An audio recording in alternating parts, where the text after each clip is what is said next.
영광을 봐야 고난을 이긴다라는 제목으로 하나님 말씀 증거하도록 하겠습니다. 예수님은 제자들에게 처음으로 이제 복음의 핵심인 당신의 죽음과 부활에 대해 말씀해 주시는데, 제자들이 그 죽음을 받아들이지 못하자 누구든지 자기 죽음을 받아들여야만 당신의 참 제자가 되어 진정한 생명에 이르게 됨을 아주 강하게 말씀하시죠. 우리가 자세히 살펴봤지 않습니까? 이제 그렇게 죽음에 대해서만 강하게 말씀하신 것 때문에 이제 제자들이 위축된 걸 아시고 그들을 위로하기 위해 이제 장차 나타날 당신의 영광스러운 이 부활의 모습을 이제 표적으로 나타내 보여주려 하십니다. 그게 이제 오늘 본문 말씀인데요. 1절 한번 보겠습니다. 또 그들에게 이르시되 내가 진실로 너희에게 이르노니 여기 서 있는 사람 중에는 죽기 전에 하나님의 나라가 권능으로 임하는 것을 볼 자들도 있느니라 하시니라. 하나님의 나라가 권능으로 임하는 것을 볼 자들이 있다. 이게 뭘까요? 하나님 나라가 권능으로 임한다는 게, 이건 우리가 지난주에 살펴봤던 이제 8장 38절에 나오는 인자가 아버지의 영광으로 오신다는 말씀하고 같은 말씀인 거예요. 인자가 아버지의 영광으로 오실 것이다. 이거 우리가 이제 자세히 살펴봤었는데, 이게 이제 다니엘서 7장 13절 14절 말씀을 인용한 것이라고 그랬죠. 그러니까 다니엘서 7장 13절 14절 말씀이 어떤 말씀이냐면, 인자 같으니 곧 예수님께서 죽으시고 부활하셔서 하늘에 올라 하늘과 땅의 통치자가 되어 당신 백성들을 구원해내시고 마침내 만국을 영원히 다스리는 만왕의 왕이 되시는 이 부활과 이 재림까지를 통틀어 말씀해 주시는 게 이게 다니엘서 7장 13절 14절 말씀이라고 했습니다. 우리가 지난주에 자세히 살펴봤었는데, 이걸 이제 신학에 또 그대로 담아서 우리에게 말씀해 주고 있는 본문이 있습니다. 이게 이제 빌립보서 2장 8절에서 11절 말씀이에요. 사람의 모양으로 나타나서 자기를 낮추시고 죽기까지 복종하셨으니 곧 십자가에 죽으심이라. 이름으로 하나님이 그를 지극히 높여 모든 이름 위에 뛰어난 이름을 주사 하늘에 있는 자들과 땅에 있는 자들과 땅 아래에 있는 자들을 모든 무릎을 예수의 이름에 꿇게 하시고 모든 입으로 예수 그리스도를 주라 시인하여 하나님 아버지께 영광을 돌리게 하셨느니라. 그러니까 십자가에서 죽으신 그를 이렇게 지극히 높이시는 것, 이게 인자가 아버지의 영광으로 오는 거라는 겁니다. 이걸 제가 오늘 본문에서 1절에서는 하나님의 나라가 권능으로 임한다, 이렇게 이제 표현하고 있는 거죠. 하나님 나라가 권능으로 임한다. 이게 정확히 무슨 뜻인지는 병행 본문을 봐야 좀 더 잘 알 수 있는데, 병행 본문 마태복음 16장 28절 이렇게 되어 있습니다. 여기 서 있는 사람 중에 죽기 전에 인자가 그 왕권을 가지고 오는 것을 볼 자들도 있느니라. 인자가 그 왕권을 가지고 오는 것. 이게 이제 같은 말씀을 하고 있는 거라는 거예요. 인자가 왕권을 가져오는 게 뭡니까? 이게 앞에 38절에서 얘기했던 인자가 하나님의 영광, 아버지의 영광으로 오는 것이죠. 다시 말해서 예수님께서 부활하셔서 하늘과 땅을 다스리시는 그 권세를 가지고 오시는 것. 하늘과 땅을 다스리는 권세를 가지고 오시는, 이게 인자가 왕권을 가지고 오는 것으로 이렇게 말씀을 하고 있는 겁니다. 같은 말씀을 하고 있는 거예요, 지금 다. 이걸 죽기 전에 볼 자가 있다는 거예요. 무슨 말일까요? 신학자마다 좀 의견이 좀 분분한데, 저는 이 바로 밑에 있는 예수님의 부활을 미리 나타내 보여주는 이 변화산 사건으로 봅니다. 죽기 전에 본다는 것. 그 이유는 여기 서 있는 사람들 중에서 볼 거라고 했기 때문에 그런 거예요. 여기 서 있는 사람들이 누굽니까?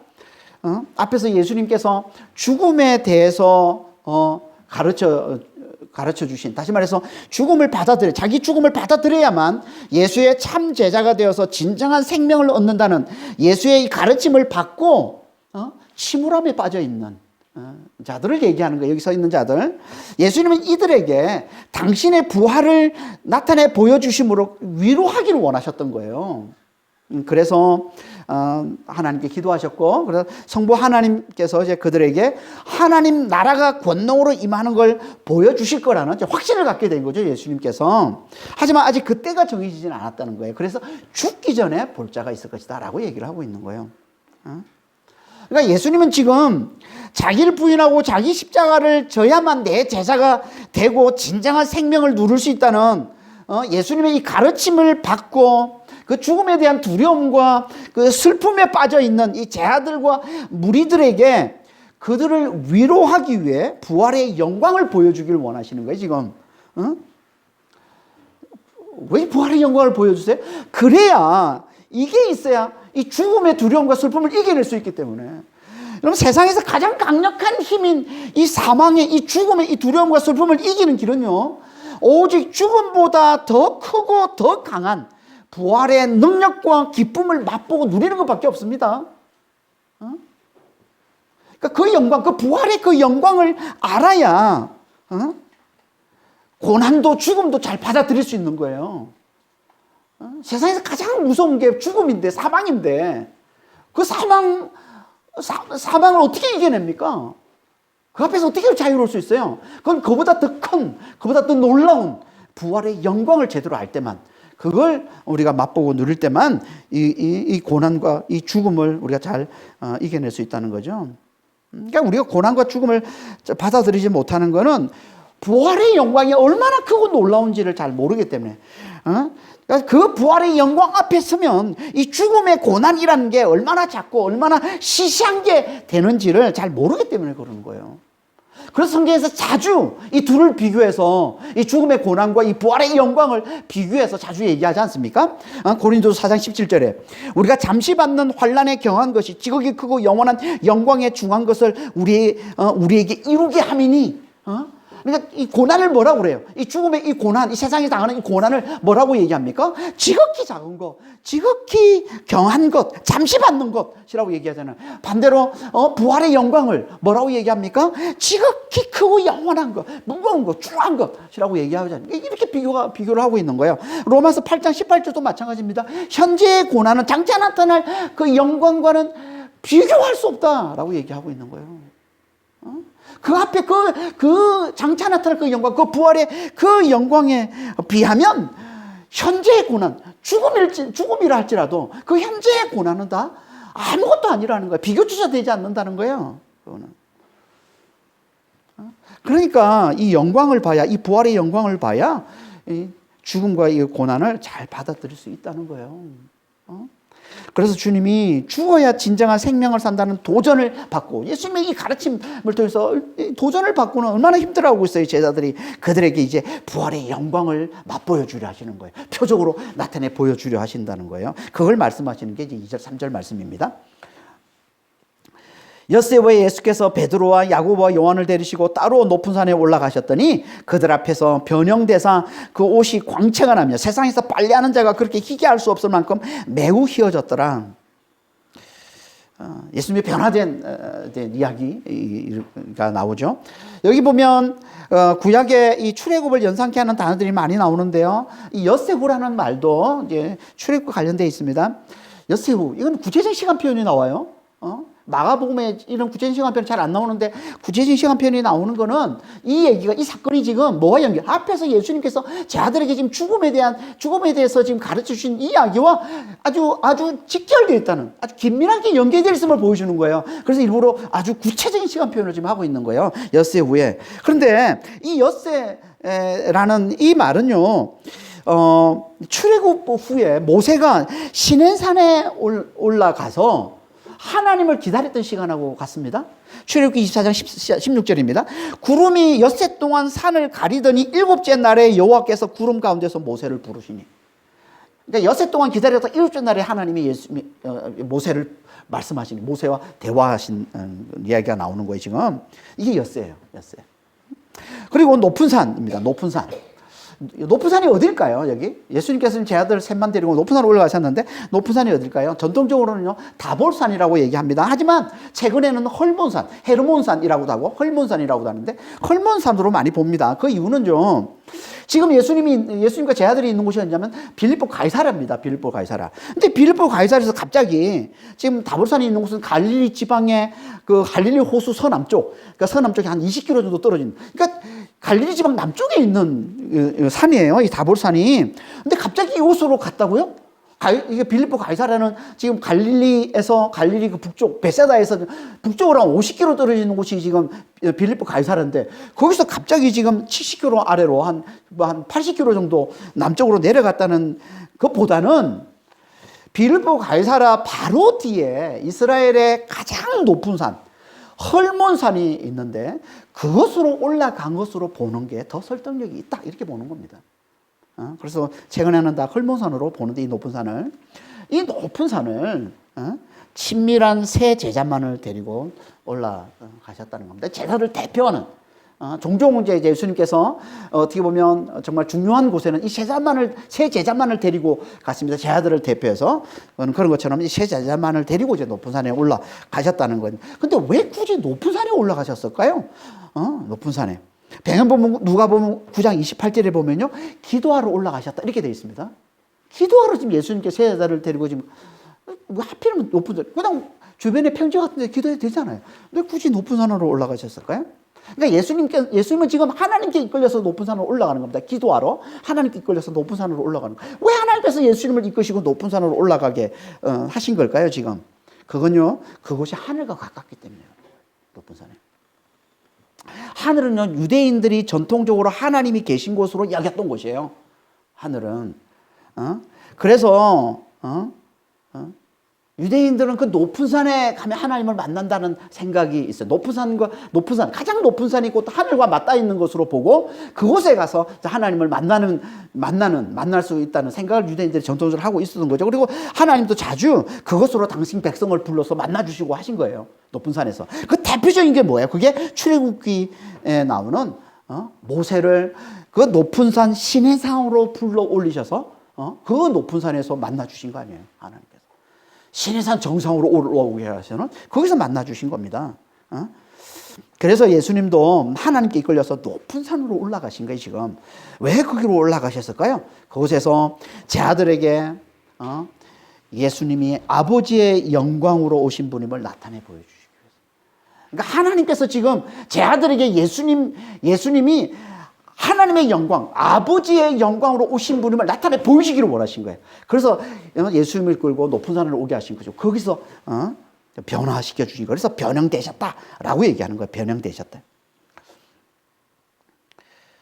그러니까 변형되셨다 이 말은요, 너무나 영광스러운 모습으로 변화되셨음을 얘기하는 겁니다. 너무나 영광스러운 모습.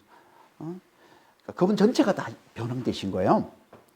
그래서 그분의 옷이 광채가 나며 세상의 빨래로는 절대 그렇게 할 수 없을 정도로 휘어졌다라고 얘기를 하고 있죠.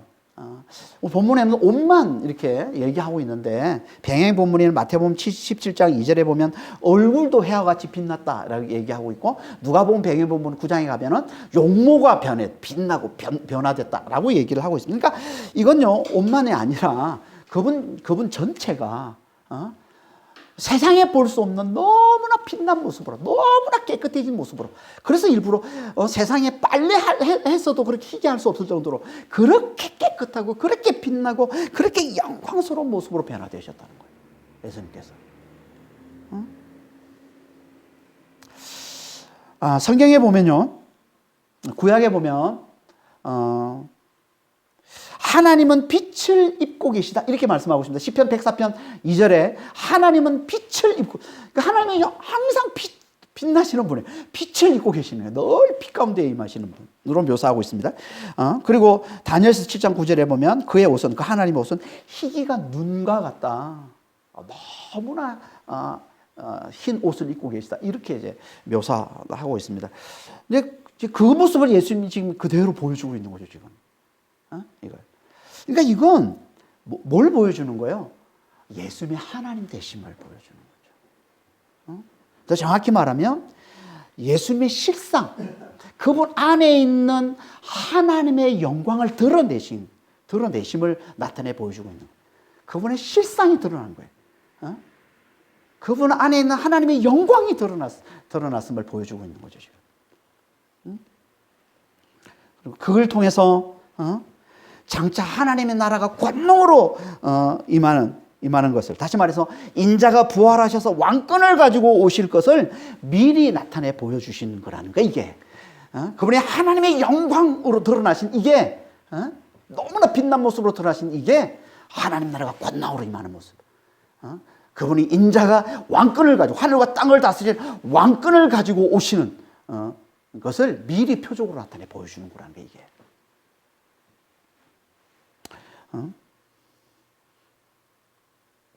그러니까 이건 그러니까 인자가 왕권을 가지고 부활하셔서 하늘과 땅을 다스리는 그 왕권을 가지고 오신 분이심을 이렇게 빛난 하나님의 영광을 드러내는 빛난 모습으로 보여줬다는 이 말씀은 곧 무슨 말씀이에요? 과거 출애굽처럼 이제 마지막 때 예수께서 죽으시고 부활하심으로 하늘과 땅을 다스리는 왕권을 가지고 오셔서 당신 백성들을 온전히 구원해 주시는 새로운 출애굽을 펼치게 될 걸 미리 나타내 보여주고 있는 거라는 거예요. 그래서 4절에 이렇게 말씀하고 있는 겁니다. 4절 한번 보겠습니다. 이에 엘리야가 모세와 함께 그들에게 나타나 예수와 더불어 말하거늘. 모세와 엘리야가 갑자기 등장을 합니다, 지금. 모세가 누구예요? 모세는 율법을 대표하는 자입니다. 그리고 엘리야는 선지자를 대표하는 자입니다. 율법과 선지자. 율법과 선지자는요, 성경에서 구약을 얘기하는 거예요. 성경. 당시에는 성경이 구약밖에 없었고, 그 구약을 항상 성경에서는 뭐라고 표현하냐면 율법과 선지자로 표현하는 거예요. 이런 표현들이 상당히 많이 나옵니다, 성경에. 그러니까 지금 모세와 엘리야가 등장했다는 얘기는 구약을 대표하는, 율법과 선지자를 대표하는 이제 두 사람이 지금 예수님 앞에, 그 빛난 예수님 앞에, 영광스러운 영광의 몸을 입고 있는 그 예수님 앞에 지금 나타나셨다는 거죠, 지금. 왜 나타났을까요, 지금? 이 두 사람이. 그건요, 예수님이 그렇게 오신 게, 죽으시고 부활하시는, 그렇게 영광스러운 몸을 입고 오신, 다시 말해서 인자가 왕권을 가지고 오신, 이게 곧 뭐냐면 율법의 완성, 예언의 성취임을 보여주기 위해서는 거예요. 구약에서 그렇게 오랫동안 계속 얘기했던 그 완성, 그 성취를 보여주는 거라는 거예요, 그게.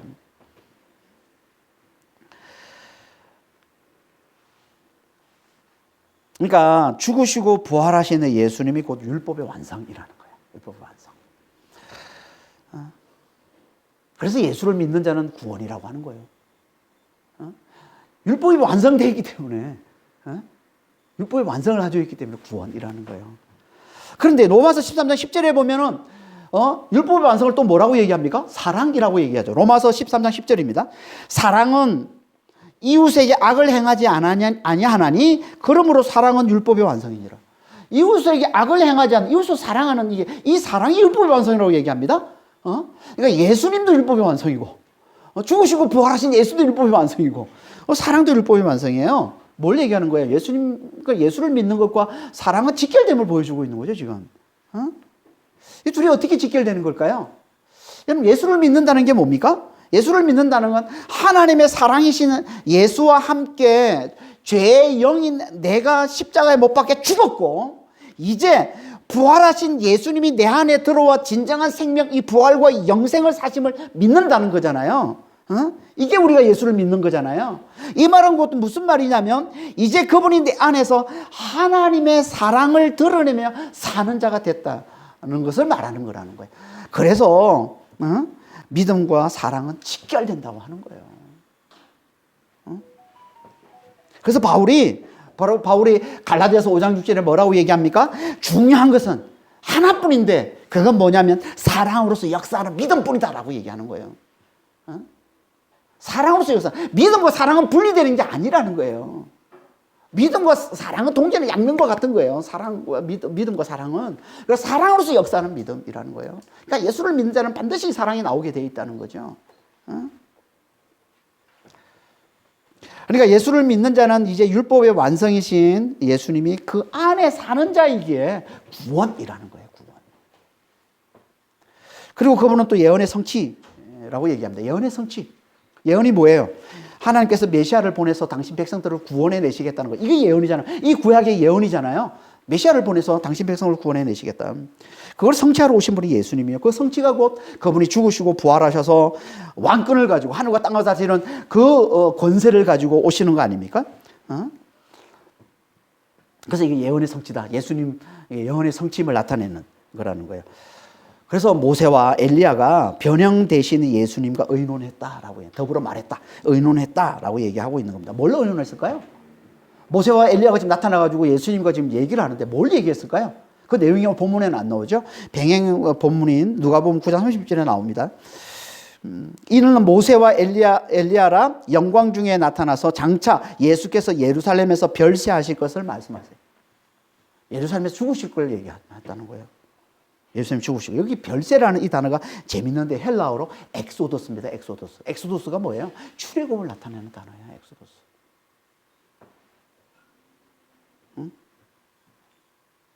그러니까 이건 뭐라는 거예요? 예수님이 죽으시고, 예루살렘이 죽으실 것, 곧 예수님이 죽으시고 부활하심으로 당신 백성들을 구원해내시는 새로운 출애굽을 얘기하는 거예요. 지금 새로운 출애굽을. 이걸 모세와 엘리야가 와서 말했다는 건요, 예수님이 죽으신 것 부활이 곧 뭐라는 거예요? 이게 율법의 완성이요 예언의 성취임을 나타내는 거예요. 그걸 확인해 주는 거예요. 그러니까 모세와 엘리야가 나타난 건 맞습니다. 당신이 이렇게 죽으시고 부활하시는 이게 율법의 완성입니다. 예언의 성취입니다. 라고 컨펌해 주는 거예요. 확인시켜 주는 거예요. 이게 모세와 엘리야가 등장해서 예수님과 얘기하는 거라는 거예요. 이게 예수님이 제 아들과 함께 높은 산에 올라 변화됐을 때 일어난 변화산 이야기인 거예요. 이게. 이걸 제 아들을 데려가서 제 아들에게 제 아들을 대표하는 세 제자만을 데려갔지만 제 아들에게 이걸 나타내 보여주신 거. 왜 이걸 나타내 주셨다고? 왜? 죽음에 대한 엄정한 가르침을 받고 위축된 그 제 아들을 위로하기 위해서. 그 죽음 앞에 그 두려움과 슬픔으로 벌벌 떠는 그들에게 그 죽음, 아무리 죽음, 세상에 가장 강한 그 죽음이라 해도 부활의 영광 앞에서는 아무것도 아님을 나타내 보여주기 위해 이걸 지금 제 아들에게 나타내 보여주신 거라는 거예요. 이걸 보고 제 아들이 어땠을까요? 제 아들의 반응이 어떻게, 얼마나 놀랐겠어요? 너무너무 놀라지 않았을까요? 예수님이 너무나 세상에서 찾아볼 수 없는 그렇게 빛나고 그렇게 깨끗하고 그렇게 영광스러운 모습으로 변화된 것도 너무 놀랐고, 그게 또 모세와 엘리야가 나타난 게 얼마나 놀랐을까요? 모르긴 몰라도 부활 사건 다음으로 가장 충격받던 사건이 이게 아니었을까요? 그래서 베드로가 이렇게 얘기해요. 베드로후서 1장 16절에 우리 주 예수 그리스도의 능력과 강림하심을 너희에게 알게 한 것이 교무에 만든 이야기를 따른 것이 아니요 우리는 그의 크신 위엄을 친히 본 자라. 지극히 큰 영광 중에서 이러한 소리가 그에게 나기를 이는 내 사랑하는 아들을 내 기뻐하는 자라 하실 때 그가 하나님 아버지께 존귀와 영광을 받으셨느니라. 여기 내 사랑하는 자 내 기뻐하는 자, 이거 오늘 본문 7절에 나오는 내용이죠. 내 사랑하는 아들이다. 그러니까 오늘 이 체험을 지금 얘기하고 있는 거예요. 지금 베드로가. 요한도 마찬가지입니다. 요한도 물론 이때의 경험을 직접 언급하고 있지는 않지만 분명히 그 영향을 받아서 말씀하고 있을 거라고 보고 있는 게 요한복음 1장 14절이에요. 말씀이 육신이 되어 우리 가운데 거하심에 우리가 그의 영광을 보니 아버지의 독생자의 영광이요 은혜와 진리가 충만하더라. 그러니까 우리는 그의 크신 위엄과 영광을 친히 본 자라. 그러니까 이 지금 변화산 사건의 이 체험이 그들을 압도하고 있음을 잘 보여주고 있는 거예요, 지금. 이게 죽음 앞에 위축된 제 아들을 향한 주님의 위로였던 겁니다.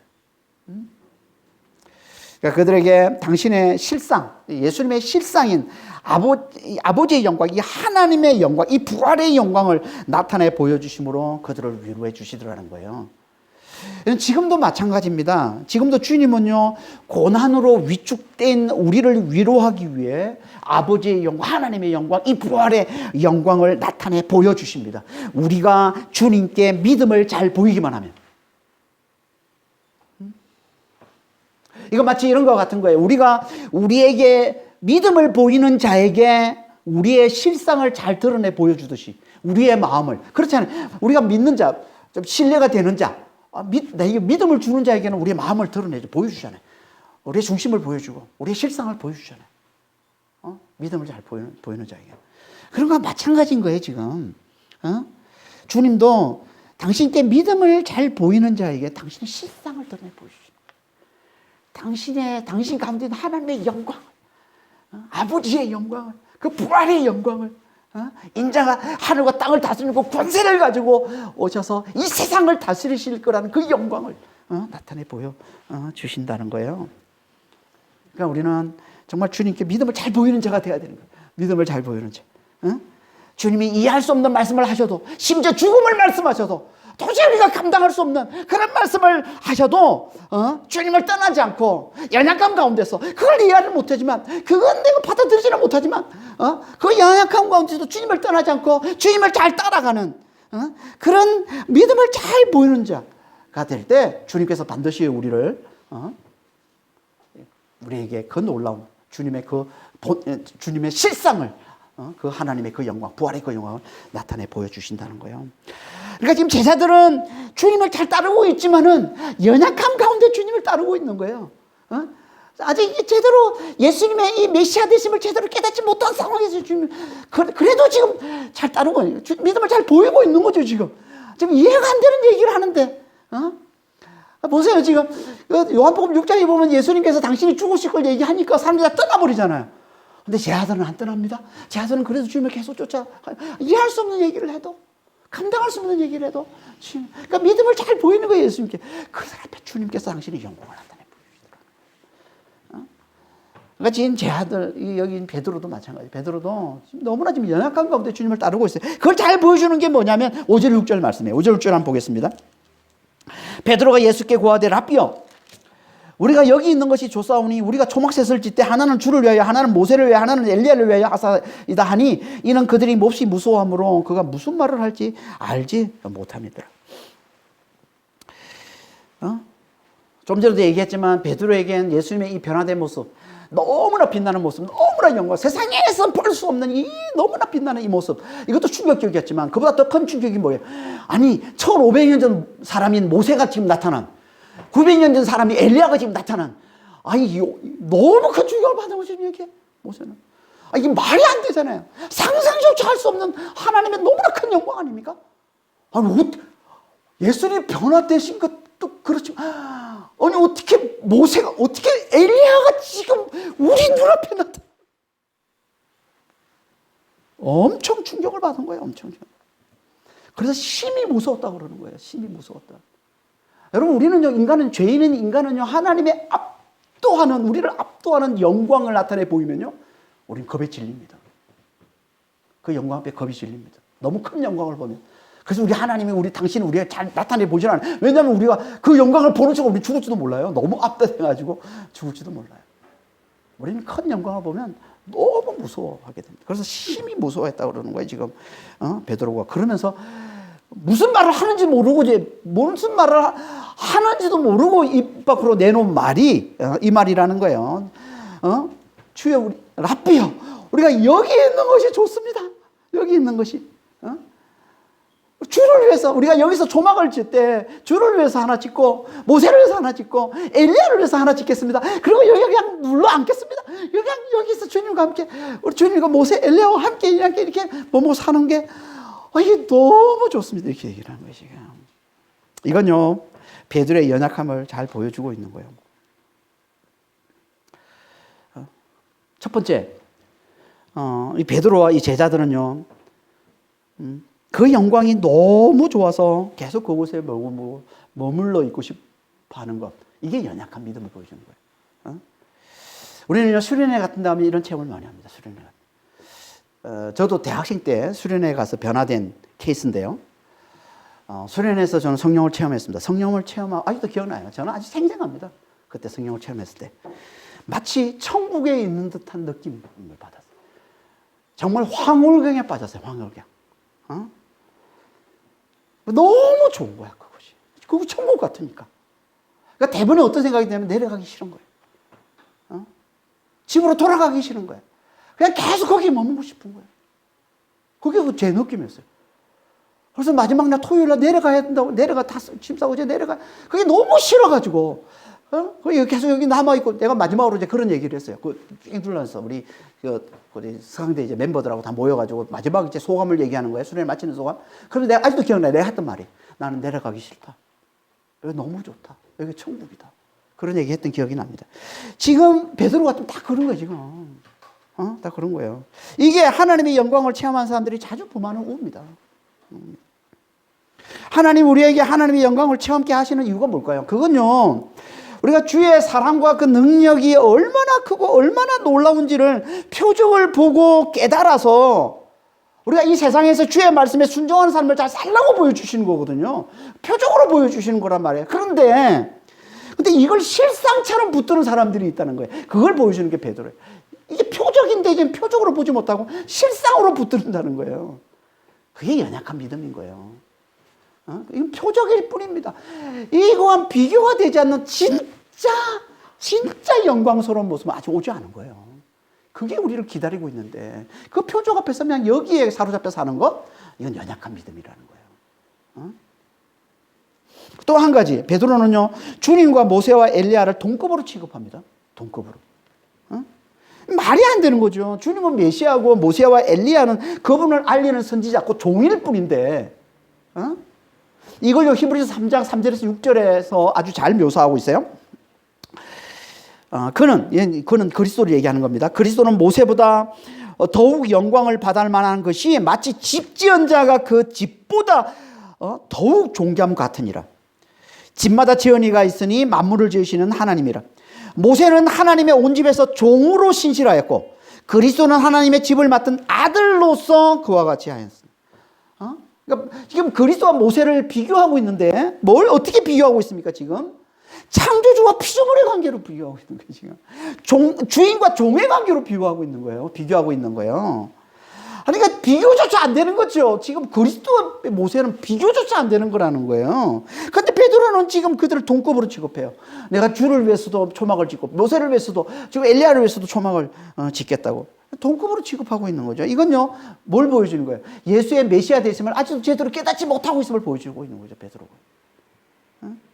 여러분, 우리도 마찬가지입니다. 우리도 얼마나 자주 이런 우를 범합니까? 마치 예수님과 목사를 동급으로 취급하는 그런 교인들이 얼마나 많은지 몰라요. 이건 말이 됩니까? 이거는 비교조차 될 수 없는 거예요. 어떻게? 왜 이런 우를 범하는 걸까요? 왜 이런 말도 안 되는? 그건요, 예수님의 메시아 되심을 제대로 모르기 때문에. 그분 안에 정말, 그분의 실상이 하나님 되심을, 그분 안에 하나님의 영광이 있음을, 부활의 영광이 있음을, 정말 하늘과 땅을 다스리는 그 권세를 가지고, 그 왕권을 가지고 오셔서 온 세상을 다스리실 만왕의 왕이 되심을 우리가 못 보기 때문에 그런 거죠. 그걸 제대로 모르기 때문에. 그러니까 이걸 깨닫는 게 너무너무 중요한 겁니다. 그래서 하나님이 나타나셔서 그들에게 이렇게 말씀하시는 7절 8절에 마침 구름이 와서 그들을 덮으며 구름 속에서 소리가 나되 이는 내 사랑하는 아들이니 너희는 그의 말을 들어라 하는지라 문득 둘러보니 아무도 보이지 않냐고 오직 예수와 자기들 뿐이었더라. 구름은 하나님의 임재를 상징하는 겁니다. 그러니까 지금 하나님이 나타나심을 보여주고 있는 건데요. 그 구름 속에서 하나님의 음성이 들려옵니다. 이는 내 사랑하는 아들이다. 내 사랑하는 아들이다. 이 말은요, 예수님이 공생의 시작 전 세례받을 때 똑같이 주신 음성입니다. 그러니까 하나님의 아들, 이거는요, 마가복음 첫 구절이죠. 하나님의 아들 주 예수 그리스도의 복음의 시작이라. 이게 첫 구절. 하나님의 아들은 마가복음의 핵심 주제예요. 핵심 주제. 뭘 나타내는 거면 하나님의 아들은 하나님의 만국을, 열방을 통치하는 메시아 되심을 나타내는 게 하나님의 아들이에요. 그러니까 하나님께서 지금 예수님에게 하나님 아들입니다. 열방을 통치할 메시아 되심을 어떻게 보면 확언해 주시는, 지지하고 응원을 보내주시는 말씀인 거예요. 이 말씀은 지금 예수님이 하나님 백성을 대표해서 세례를 받을 때 백성을 대표해서 이 백성의 죄를 자기 그로 짊어지고서 자기 죽음을 받아들이는 세례, 그 세례를 받을 때 그리고 이제 공생애를 시작하시잖아요. 그때 하나님께서 이 음성을 들려주심으로 그분의 메시아 되심을 지지하고 응원해 주신 거죠. 그리고는 이제 공생애 후반에 그분이 제자들에게 비로소 당신의 죽음과 부활을 가르치며 부활의 표적을 나타내 보여주실 때 다시 한번 제자들에게 이것이 그분의 메시아 되심이라고, 그러니 너희는 이제 그분만 바라보라고 그분에 대해서 지지와 응원을 보내주고 있는 거예요. 이게 하나님의 음성인 거예요. 이는 내 사랑하는 아들이다. 다시 한번 하나님께서 예수님의 메시아 되심을, 그분의 죽음과 부활이 그분의 메시아 되심을 나타내는 보여주는 증거라고 다시 한번 예수님을 지지하고 응원해 주시는 말씀인 거예요. 그래서 이 말씀을 하시고는 너희는 그의 말을 들으라 라고 말씀하는 거예요. 너희는 그의 말을 들으라는 거예요. 오직 그것만 바라보라는 거예요. 그것만 바라보고 예수만 바라보라는 거예요. 그리고 그분 말씀만 들으라는 거예요. 그분 말씀이 뭡니까? 앞에서 말씀한 제자도 자기 부인과 자기 십자가를 지는 삶, 자기 죽음을 받아들이라는 것, 그래서 그분이 주시는 진정한 생명을 받아 누리는 자가 되라는 것, 이게 앞에서 얘기했던 주님의 말씀이 그 말씀을 들으라는 거예요. 이를 위해서 주님만 바라보는 자가 되라는 거예요. 주님만 바라보는 자. 그래서 이 말을 듣고 둘러보니까 아무도 없다. 자기들과 예수님 외에는 아무도 없다라고 얘기하는 거예요. 그러니까 예수님의 이 메시아 되심을 잘 알고 그분만 바라보고 그분 말씀에만 집중하는 것, 이게 예수를 제대로 믿는 거라는 거예요. 이제 이걸 알았으면 예수님의 그 영광을 보고, 엄청난 하나님의 그 영광을 보고 이제 그분의 메시아 되심을 알았으면 어떻게 해야 돼요? 이제 그분 말씀에, 그분께만 순종하기 위해서 이제 산을 내려와야죠. 그리고 고난과 이제 죽음의 현장인 이 산 아래에서 주의 말씀에 순종하는 삶을 잘 살아야 된다는 겁니다. 그걸 보여주는 게 9절 이하의 말씀이에요. 9절 한번 보겠습니다. 그들이 산에서 내려올 때 예수께서 경고하시되 인자가 죽은 자 가운데 살아날 때까지는 본 것을 아무에게도 이르지 말라. 본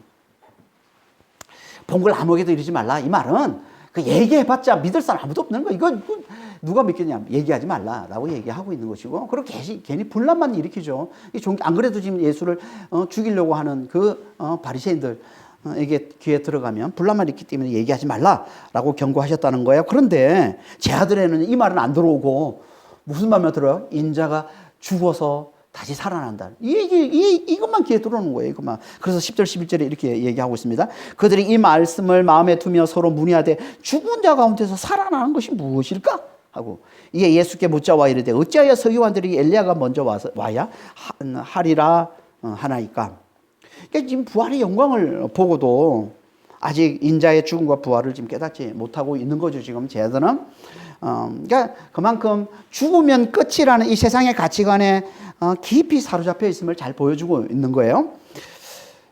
그래서 이제 그게 너무 궁금하잖아요. 그래서 직접 그렇게 물어볼 수는 없고, 이제 방금 전에 봤던 그 엘리야를 생각하고는 그 엘리야에 대한 질문으로 이제 애둘러서 이제 물어봅니다. 그럼 왜 서기관들이 엘리야가 먼저 와야 한다고 합니까? 왜 그렇게 얘기하는 이유가 대체 뭐예요, 그러면? 서기관들이 엘리야가 먼저 와야 한다는 이 말은 말라기야서 4장 5절 6절 말씀을 얘기하는 건데요. 말라기 4장 5절 6절에 어떤 말씀이냐면 메시아가 오기 전에 엘리야가 먼저 와서 먼저 당신의 백성들을 회개케 하고 회복시킬 거라고 말씀을 하고 있어요. 이게 말라기 4장 5절 6절 말씀이에요. 먼저 당신 백성을 회개케 하고 회복시킬 것이다, 이 말. 그러니까 제자들은 지금 엘리야가 오면 다 회복시킬 텐데 왜 메시아가 고난을 당해 죽어야 합니까? 라고 물어보는 거예요, 지금. 이걸 가지고. 엘리야가 먼저 온다고 하지 않았습니까? 엘리야가 오면 다 회복시킬 텐데 왜 메시아가, 인자가 와서 죽어야 된다고 자꾸 우리가 이해할 수 없는 말씀을 왜 자꾸 하세요? 이건 얘기예요, 지금 제자들이. 이에 대해서 예수님이 이렇게 말씀하시는 게 12절 13절에 이러시되 엘리야가 과연 먼저 와서 모든 것을 회복하거니와 어찌 인자에 대해 기록하기를 많은 고난을 받고 멸시를 당하리라 하였느냐. 그러나 내가 너에게 이르노니 엘리야가 왔을 때 기록된 바와 같이 사람들이 함부로 대화하였느니라 하셨느니라. 이건 이런 말씀인 거예요. 엘리야가 먼저 와서 모든 걸 회복시키는 거 맞다. 그런데 왜 성경에선 인자가 많은 고난을 받고 멸시를 당하리라 라고 기록이 되어 있느냐? 이 기록이 되어 있잖아요. 이사야서 53장에 인자가 와서 죽고 고난당해서 죽는 얘기가 기록되어 있잖아요. 왜 이런 얘기를 하고 있겠느냐? 그러면서 그러니까 사실은 사실 10년전을 얘기하는 거예요. 사실은 뭐냐면 엘리야는 이미 왔다. 그리고 기록된 대로, 성경에 기록된 대로 사람들이 그를 함부로 대우했다라고 얘기하고 있는 거예요. 이미 온 엘리야가 누굴까요? 세례 요한인 겁니다. 그래서 병행 본문인 17장, 마태복음 17장 12절 13절에 이렇게 얘기하고 있는 거예요. 내가 너에게 말하노니 엘리야가 이미 왔으되 사람들이 알지 못하고 임의로 대화하였느니라. 인자도 이와 같이 그들에게 고난을 받으리라 하시니 그제서야 제자들이 예수께서 말씀하신 것이 세례 요한인 줄을 깨달으니라. 그러니까 엘리야가 기록된 대로 함부로 대우받은 것처럼, 기록된 대로 엘리야는 함부로 대우받아 고난 당했어요. 어디에 그 기록되어 있습니까? 열왕기상 19장에, 열왕기 19장에 보면은 왕의 아내 이세벨이 엘리야가 그 갈멜산에서 달면서 영적 대전투에서 그 바알 제사장들 850명을 정말 엘리야가 완전히 묵삽을 만들어 버렸잖아요. 엄청난 승리를 거둔 거죠, 갈멜산에서. 근데 그 승리가 일어난 그날 어떤 반응이 나왔냐면 왕 이세벨이 내가 반드시 엘리야를 죽이겠다 라고 선언을 합니다. 반드시 엘리야를 죽여. 그러니까 그런 엄청난 능력을 보고도 아무도 회개하기는커녕 오히려 더 엘리야를 죽이겠다고. 그래서 이제 고난당한, 그게 이제 엘리야가 고난당한, 기록된 대로 고난당한 것처럼 그렇게 똑같이 세례 요한도 그렇게 똑같이 고난을 당해요. 어떻게 고난당합니까? 세례 요한이 어떻게 죽어요? 그 헤로드 왕의 아내 헤로디아의 사주를 받아서 세례 요한의 목을 베어 갖다 달라, 쟁반에 담아 달라. 그 말을 듣고 헤로드 왕이 이제 세례 요한의 목을 벤 거잖아요. 그렇게 고난당해 죽은 거라는 거예요, 세례 요한이. 그래서 엘리야다, 세례 요한이 엘리야다라고 얘기하고 있는 거고, 그렇게 고난 받음으로 인자의 길을 닦는 거. 그렇게 고난 당하게 인자의 길을 닦는 거거든요. 메시아의 길을 닦은 거란 말이에요. 이게 엘리야가 먼저 와서 모든 걸 회복시킨 거라는 겁니다. 그리고는 마침내 이제 인자가 와서 그렇게 고난받음으로 그들이 먼저 보여준 인자의 길을 닦은 그들이 먼저 고난받음으로 보여준 그 길을 인자가 와서 그렇게 고난받음으로 온전한 회복을 이루게 될 거라는 거예요. 이게 뭐예요? 이게 인자의 죽음과 부활이라는 거예요. 그러니까 예수님은 지금 산에서 내려오면서 이제 고난과 죽음에 대해서 말씀하고 있는 거예요. 고난과 죽음에 대해서. 그러니까 인자의 길을 닦는 이 엘리야와 세례 요한이 그 삶을 살았듯이 이제 인자도 그 삶을 살게 될 거라는 거예요. 그리고는 진정한 생명, 이 부활과 영생으로 다시 살아나서 그를 믿는 자들 속으로 들어가 그 생명, 그 부활과 그 영생을 살아내므로 그들을 온전히 구해내실 거라는 거예요. 이게 인자의 죽음과 부활이라는 겁니다. 그러니 그를 믿는 자들도, 이제 예수를 믿는 자들도 이제 다 산 아래에서 이 삶을 잘 살아야 된다는 거예요. 엘리야가 살았던 이 삶을, 세례 요한이 살았던 이 삶을, 인자가 살았던 이 삶을 이제 산 아래에서 그를, 예수를 믿는 자들도 이 삶을 잘 살아야 한다는 겁니다. 이 고난과 죽음의 삶을 잘 살아야 된다는 거예요. 자기 부인과 자기 십자가를 지는 삶을 잘 살아야 된다는 거예요. 자기 죽음을 받아들이는 삶을 잘 살아야 된다는 거예요. 그래야 그 속에 진정한 생명, 예수님이 가져오신, 부활하심으로 가져다 주시는 그 진정한 생명, 부활과 영생을 사시는 주님이 들어와서 진정한 생명을 온전히 살 수 있다는 거예요. 그래야.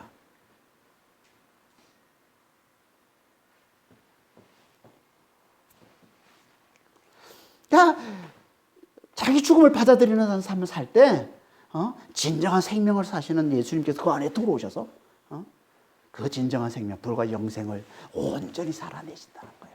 자기 죽음의 삶을 잘 살아, 이 산 아래에서 죽음의 삶을 잘 살아내요. 어떻게 우리가 이 죽음의 삶을, 자기 죽음의 이 삶을 어떻게 우리가 잘 살아낼 수 있습니까? 산 위의 영광을 잘 기억하고서, 산 위에서 본 그 영광을 잘 기억하고서 산 아래에서 자기 죽음의 삶을 잘 살라는 거예요. 주님께서 우리를 위해 죽으시고 부활하셨다는 이 복음을 잘 듣고서 고난 중에도 그분을 잘 따르는 자들에게 그분이 산 위로 데려가 보여주시는 그 부활의 표적을 보고 그걸 잘 깨닫고 그걸 잘 기억함으로 산 아래에서 우리가 살아야 되는 자기 죽음을 받아들인 이 삶을 잘 살라는 겁니다. 지금도 마찬가지. 지금도 주님은요, 말씀을 잘 듣고 고난 중에도 믿음을 보이는 자들에게 산 위로 데려가 부활의 영광을 나타내 보여주십니다.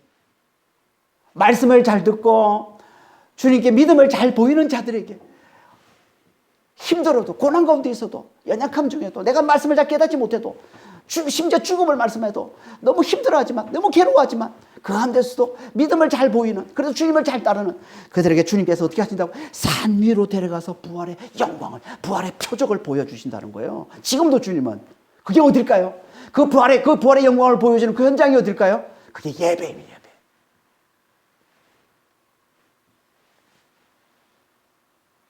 그게 예배예요. 하나님은 신령과 진정으로 예배하는 자를 찾으신다고 말씀하십니다. 요한복음 4장 24절 말씀이죠. 요한복음 4장 24절, 23절, 24절. 신령과 진정 예배하는 자를 찾으세요. 하나님은 왜 찾으실까요? 왜? 당신을 나타내 주시려고. 만나 주시려고. 당신의 영광을 나타내 보여주시려고 찾으시는 거예요. 예배하는 자를 찾으시는 거예요. 신령과 진정으로 예배하는 자. 당신을 만나죠. 예배는 하나님을 만나는 거예요. 예배는 하나님의 영광을 보는 거예요. 다시 말해서 예배는 부활하신 주님을 만나는 거예요. 부활하신 주님의 영광을 보는 거예요. 이게 예배인가? 그래서 우리가 부활하신 주일에 모이는 거 아닙니까? 이 부활하신 날, 주님이 부활하신 날, 이날 모이는 거예요. 이 날을 우리가 기념해서 부활한 주님을 기념할 때 부활한 주님이 우리를 만나 주시니까 이날 우리가 모이는 겁니다. 부활한 주님. 그러니까 예배는 부활하시는 주님을 만나서 부활을 힘입는 그 부활의 영광을 보고 그래서 우리가 힘을 얻는 우리 영혼이 살아나는 우리가 힘을 얻는 그런 날이 주일인 거예요. 예배인 거예요. 주일 예배. 부활의 영이신 성령으로 충만해지는 날. 그게 주일 예배라는 겁니다.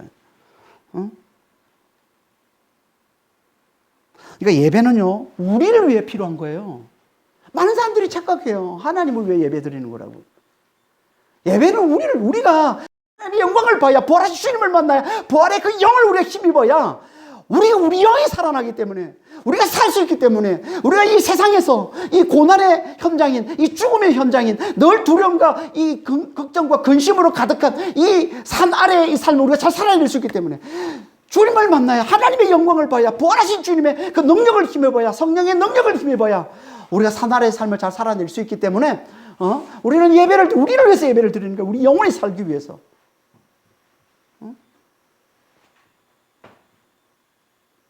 그러니까 우리는 아무리 힘들어도 믿음을 보이는, 하나님 앞에 믿음을 잘 보이는, 주님 앞에 믿음을 잘 보이는, 그 믿음을 잘 보이는 게 뭐예요? 높은 산에 올라 예배를 잘 드리는 거죠.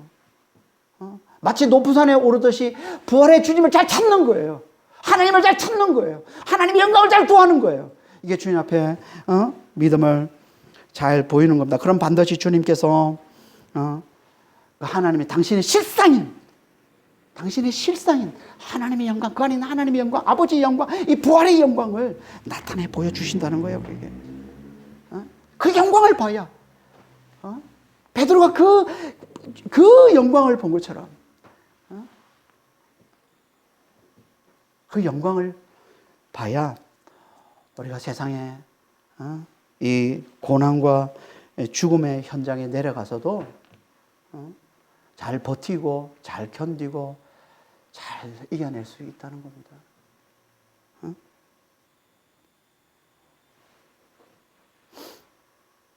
그리고 그 영광을 봤으면 이제 산나라로 내려가야 돼요. 계속 영광을 봤다고 계속 죽치고 있으면 안 돼요. 계속 거기 머물러 있으면 안 돼요. 이제 내려가서 고난과 죽음의 현장인 그곳에서 주의 말씀에, 예수님의 말씀에, 자기 부인과 자기 십자가를 지는 삶을 살라는 주의 말씀에 순종하는 삶을 잘 살아야 되는 겁니다. 그리고 또 그 고난이 버거울 때 다시 또 높은 산에 올라와서 또 부활의 그 주님을 만나야 되는 거죠. 그러니까 우리는 이걸 반복하는 게 이게 신앙생활인 거예요. 주일에 높은 산에 올라서 예배를 통해서 높은 산에 올라 부활의 주님을, 그 영광의, 부활의 영광을 경험하고 맛보고 누리고, 그래서 힘을 얻고, 그랬으면 다시 주중에 우리는 산 아래에 내려가서 삶의 현장으로 돌아가서 고난이 기다리고 있고 죽음이 기다리고 있고 두려움과 슬픔이 기다리는 그곳에 다시 내려가서 주의 말씀에 순종하는 삶을 잘 살아내고, 그리고 다시 또 주일에 그 높은 산에 올라 여호와의 산에 올라 주 하나님의 전에 이르러 정말 또 예배를 통해서 부활의 주님을 만나는 그런 경험을 하고, 그걸 힘입고 그걸 힘을 얻고서 다시 또 산 아래로 내려가는 이 삶을 살아내는 것, 이게 신앙생활인 겁니다. 이 삶을 잘 살아낼 때 반드시 주님께서 온전히 우리를, 이 삶을 반복하며 이 삶을 살아내는 동안 온전히 주님께서 우리 안에 뭐로 만들어내요? 진정한 생명인 부활과 영생을 사는 자로 우리를 온전히 만들어내시는 거예요. 그런 믿음의 성도들이 다 되시길 예수님으로 축원합니다. 기도하겠습니다. 하나님 아버지, 힘들어도 주의 말씀을 잘 듣고 정말 주님께 잘 나오는, 주님을 잘 찾는, 주님을 잘 따르는, 정말 주님께 믿음을 잘 보이는 자가 좀 될 수 있도록 주여 저희를 축복하여 주시옵소서. 그래서 정말 그렇게 주님께 믿음을 잘 보이는 자들을 산 위로 데려가 정말 나타내 보여주시는 그 어마어마한 그 영광, 세상에서 볼 수 없는 그 빛나는, 너무나 아름답고 너무나 빛나고 너무나 영광스러운 아버지 하나님, 그 영광을 보게 하시고, 아버지 하나님, 그래서 그 영광에 취해서 주여 우리가 이 세상에 다시 돌아와 산 아래로 다시 내려와 아버지 하나님, 고난의 현장, 죽음의 현장에서 주의 말씀에 순종하는 삶을 잘 살아갈 수 있도록 아버지 저희를 축복해 주시고 주님 인도하여 주시옵소서. 감사하며 우리 주 예수 그리스도로 기도합니다. 아멘.